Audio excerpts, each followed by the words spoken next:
বুঝতে পারছি। বাজার একটু বাড়ার সম্ভাবনা আছে, আর যদি বাইরের মালটা না আসে তাহলে বাজার আরো বাড়বে।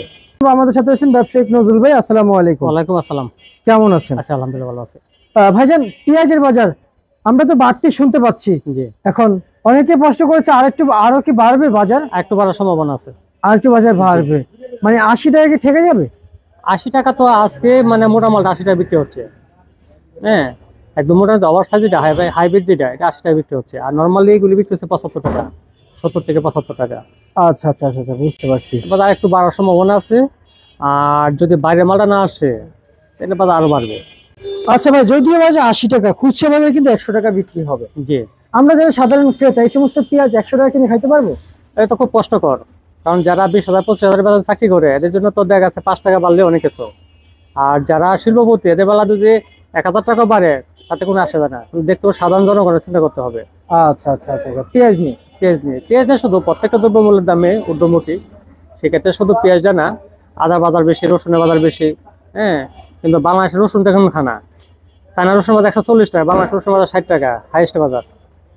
আচ্ছা, বাংলাদেশি রসুন খাচ্ছে না? না না, আচ্ছা, এটা আমাদের মানসিকতা কিছু ইয়ে আছে, কারণ আমরা বাঙালি, আমরা বাংলাদেশের প্রোডাক্ট আমরা খাবো, এটা না করে আমরা চায়না খাইতেছি 140 টাকা, কিন্তু সে খাইতেছে 60 টাকা।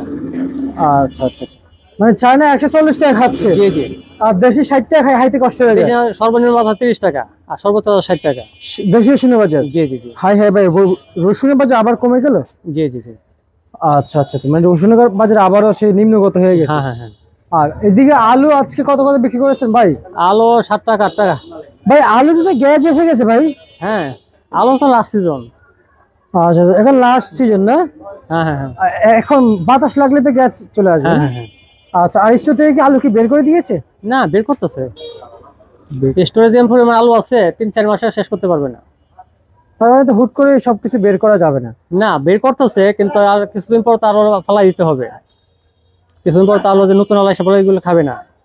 এখন তো 8 টাকা 10 টাকা 7 টাকা কেজি বিক্রি হইতেছে, কিছুদিন পরে তাও বিক্রি করতে পারবে না। আচ্ছা আচ্ছা আচ্ছা, বুঝতে পারছি। অপর দিকে আজকে পেঁয়াজ সর্বোচ্চ সর্বনিম্ন বাজার বলে দেন। আচ্ছা, সর্বনিম্ন বাজার 65, সর্বোচ্চ বাজার 80 টাকা। 80 টাকা? জি। 80 টাকা কোন পেঁয়াজ? হাইব্রিডটা। হাইব্রিড পেঁয়াজ। হাইব্রিডটা পাশাপাশি হলো, এটা হলো আসলে বলে সুখসাগর। সুখসাগর না, এটা হচ্ছে ইন্ডিয়ান পেঁয়াজ, মানে মেয়ারপুরে বর্তমানে বৈরাতি আছে, এটা হলো বলে হলো সুখসাগর বলে। আচ্ছা, মূলত হলো ইন্ডিয়ান পেঁয়াজ। বুঝতে পারছি বুঝতে পারছি। তার মানে আমরা যে হারে বাজার দেখতে পাচ্ছি, বর্তমান বাজারে পেঁয়াজের বাজার এখন কোনো নিয়ন্ত্রণ নেই। না, বাজার একটু বাড়ছে। সরকারি মোট আইপি না দিলে বাজার 100 টাকা হয়ে যাবে। আচ্ছা আচ্ছা আচ্ছা, বুঝতে পারছি। আর যদি আইপি দেয়, কৃষকরা সেই ন্যায্য দাম পাবে নাকি লস? কৃষকের কাছে তো মাল প্রায় শেষ পর্যায়ে। কৃষকের কাছে যে মাল আছে আর সপ্তাহে চলে কেন সন্দেহ, সেই হিসাবে বাইরে মাল না আসলে বাজার ঊর্ধ্বমুখী আর বাড়তে থাকবে, বাজার কন্ট্রোল করতে পারবে না। বুঝতে পারছি বুঝতে পারছি। ঠিক আছে ভাই, আপনাকে ধন্যবাদ।